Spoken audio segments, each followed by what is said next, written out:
Tell me about a commercial freeze dryer like Parker. How does it do things differently since you're the actual owners of a business? How has it really impacted your business and the way you process a freeze dried product? So I think the volume wise, when you have a large commercial, that gives you the ability to getting the volume up.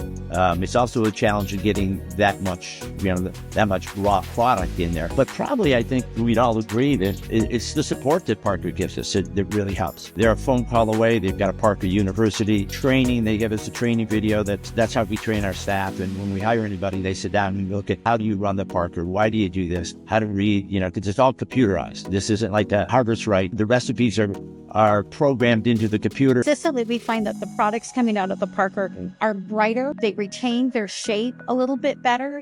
Sometimes in freeze dryers, it tends to bring it down so tight. We find that it's a little brighter color, and I think there's sometimes a little more intense flavor. Yeah, it brings out the sugars more. But so you talked about the Harvest Right. Our chef, he'll try out a recipe.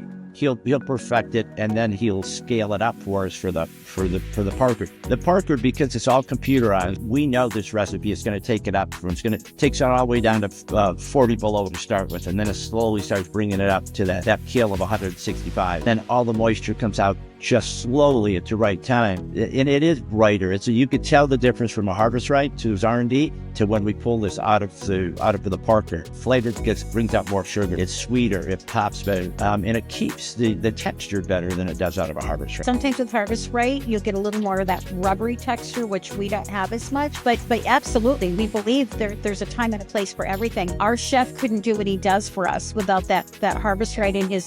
For us to be that long-term, sustainable company, we have to look at that high volume commercial